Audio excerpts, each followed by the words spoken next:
Hi, my name is John, welcome to Deb's Kitchen and welcome to another cooking video. I've had one or two requests, I'm getting requests for cooking now, and I've had a few asking us if I can do a steak and ale pie. Now steak's probably my favourite food, and Guinness is probably one of my favourite drinks. Guinness and red wine and coffee, that's basically all I drink. So I've got some steak, I've got some Guinness, I've got some veg, I've got some pastry. I've got plenty of time because the wife's away at Edinburgh visiting the daughter. As long as I don't leave her kitchen messy, she's quite happy. That's enough talk, let's get on. I'll show you the ingredients, I'll show you how I make steak and ale pie. Right, these are the ingredients. I've got a nice bit of rump steak here. You might think it's extravagant, but it's going to be a really special pie. I'm going to enjoy it. So we've got steak, we've got a carrot, some mushrooms, an onion. Got some ready-made pastry. I normally use ready-made pastry. Got a can of Guinness. Got a little bit of beef dripping just to brown the steak off in. Right, and we'll start by preparing the steak, get it browned off, and then we'll do the veg. I want to have nice, sizable bits of steak. It's going to be a proper pie, none of your wishy-washy stuff. So we need to basically see how thick the steak is, an average thickness of it.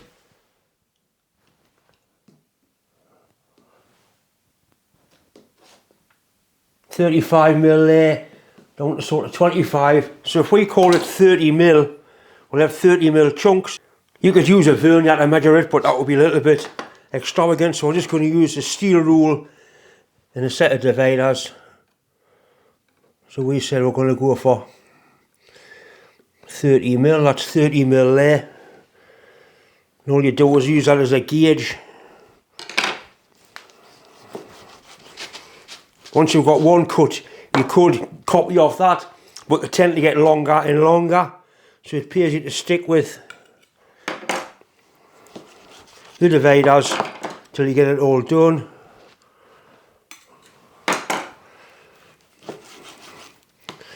Right, the last one we can kind of guess.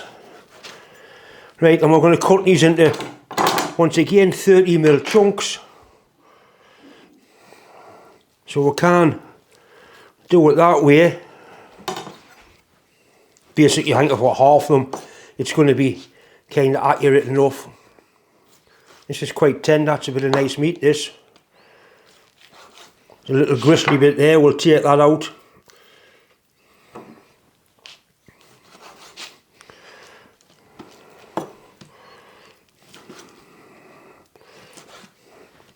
A bit of fat there, that stops in. You get a lot of flavour from the fat. Right, that's kind of that done. Just that grizzly bit to cut out of there, then we're ready to go. One carrot, I've already peeled the carrot, taking the skin off it.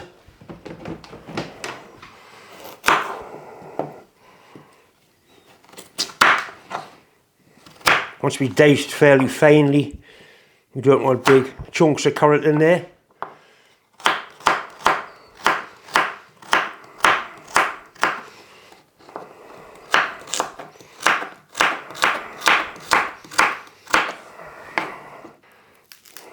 I'm bound to get the watery eyes doing this, I normally do. Take it out the skin off, like that.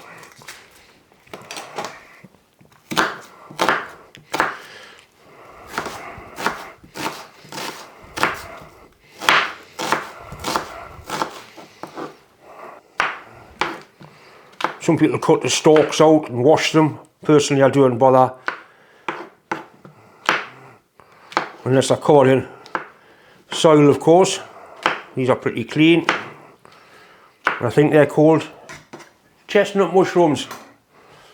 I'm going to use a wok just to brown the meat off. I'm going to put a little bit of beef dripping in. This gives it a nice taste. It's not exactly health food, but you're not eating it every day. It certainly won't do you any harm now and then. It certainly hasn't hurt me. Right, so I've got a little bit of beef dripping in there. This is a Teflon coated wok, so I've been told by the wife not to use metal instruments. They're nice and hot. Got to use wooden spoons or spatulas or plastic, not metal. Right, in with the beef.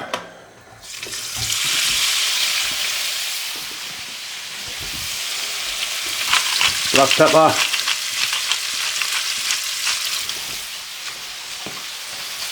sprinkle of salt,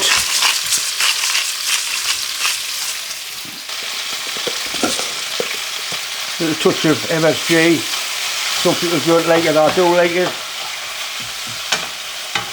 All I want to do is brown the beef off.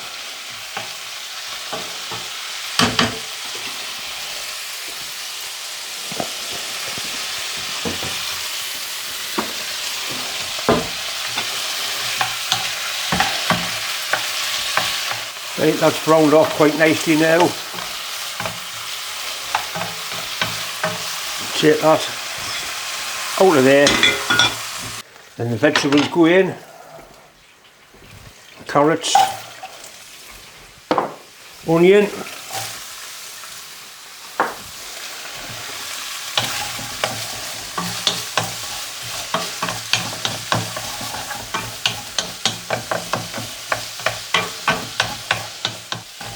mushrooms,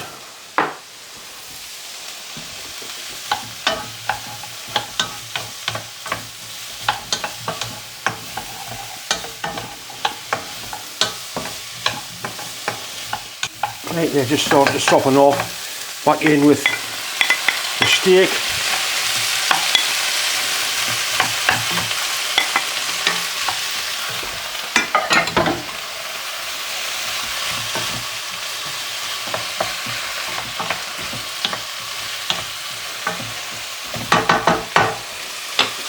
Right, now for the special ingredient, 1 can of Guinness.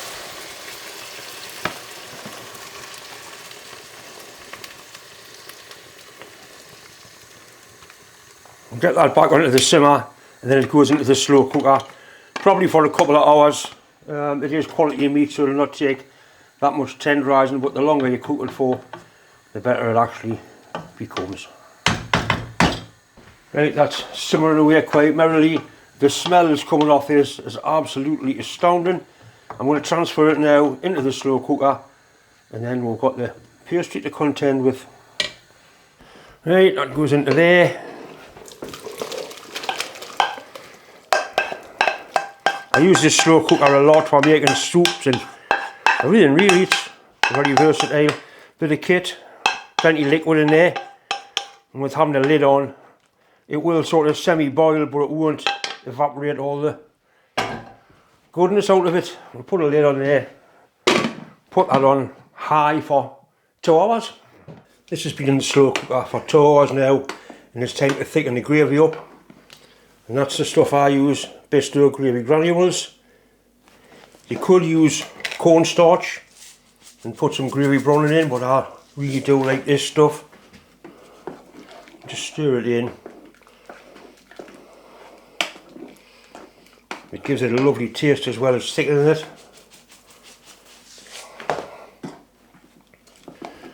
I want this to be nice and thick. We don't want any watery pies.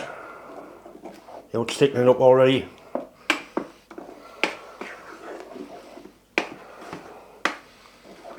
A little bit more than that'll definitely do. If you put too much in and you make it too thick, put a little bit of water in. As normal, I'm using ready-made pastry, short crust pastry for the base, and puff pastry for the top. I always have problems fitting this stuff into the actual pie container, so I'm going to try a different method. I'm going to try measuring it this time and put it in 100ml by 80.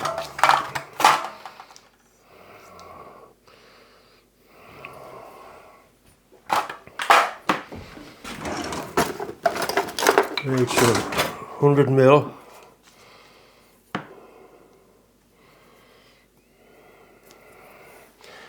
Best way to do this is to get them all in.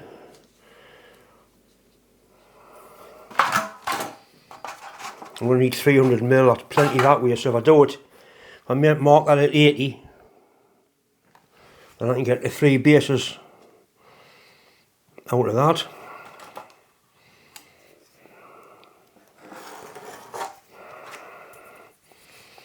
100, 200, 300. Don't worry, I'm going to wash this roller before it goes back into the garage.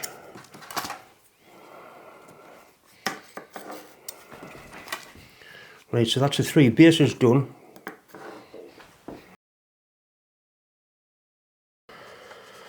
Right, that's the bases in. Now I need some strips, which need to be 50. So once again we'll measure 50.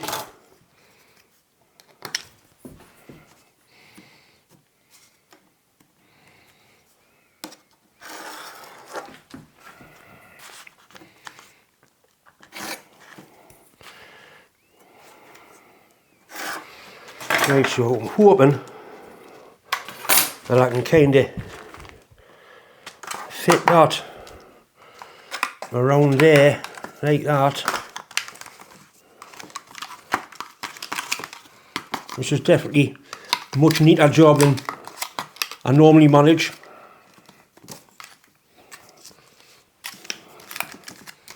Yep, definitely much neater. Doesn't matter about the little gap in the bottom really. You can always put a little bit in if you're worried about it.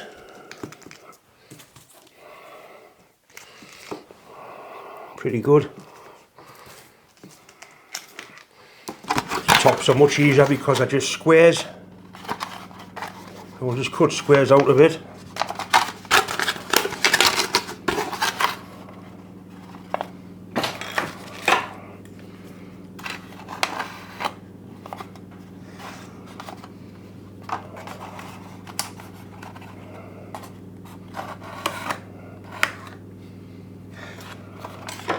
Right, so there's 2 pie tops. Then we'll have to do a little bit of repair work. This is puff pastry I'm putting on top.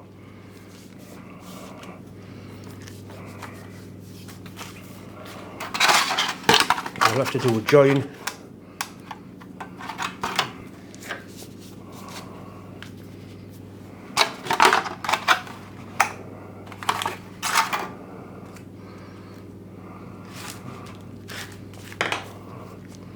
What we'll do is we'll do a little bit of a lap joint, I think. A little bit of egg wash.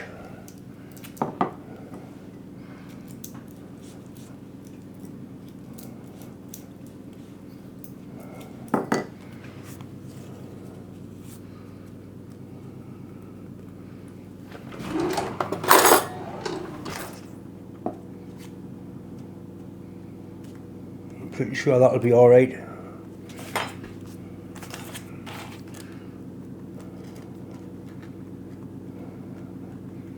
Right, happy with that.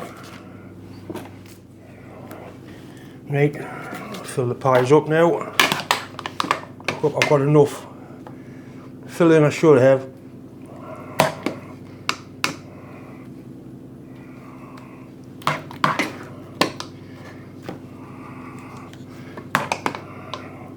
These big bits of steak in that one.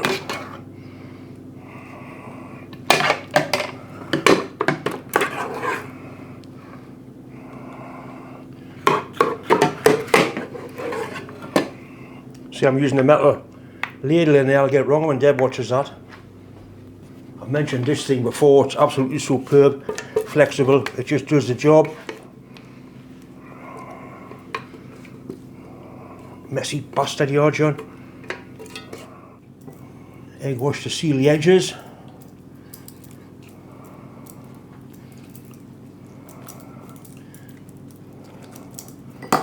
Right, that's got the best bit of steak in, so I'm going to use the joined lid on that one, and I'm going to have that one.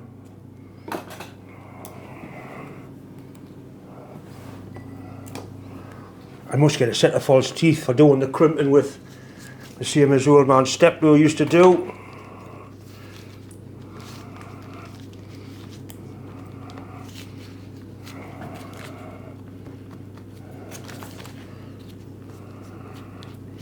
These are going to go in an oven 160 degrees, probably for 40-45 minutes. The meat's already cooked, so it's just a pastry I'm cooking really. Right, now I've got a little bit of pastry left, so we could do a little bit of decorative work, I suppose.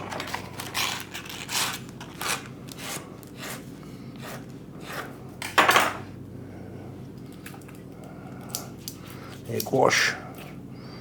This gives it a lovely golden brown colour.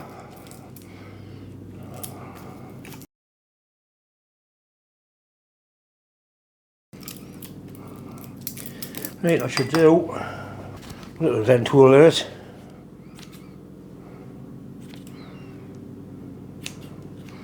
Right, you're going to a baking tray in an oven, like I say, for 40 to 45 minutes. These pies have now had 45 minutes and they are cooked. I'll let them cool down a little bit and then we're going to have a taste of them. That's the one with the join in. I'm going to have that one for myself.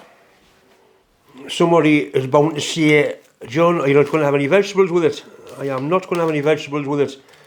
I'm just going to have it as a pie. Is it going to come out? Is it going to play? He wonders. Sort of. Oh yes. And she's definitely cooked. Now we've got to get it turned back over, which could be interesting.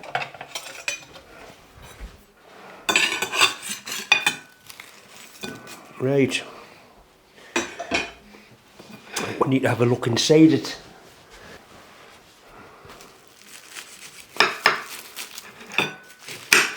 Oh dear me, look at that. That is the real I am, that. The real I am a steak pie. Oh dear me, John. It's a little bit hot to eat. We'll let it cool down for a little bit. And then we'll have a tasting session, I think. Once again, it's just time to say thanks for watching, thanks for subscribing, and bon appetit, a bonny lad. Let's have a little look and see what we've got. Well, that's what you call a bit of steak, very tender. Oh dear me, John.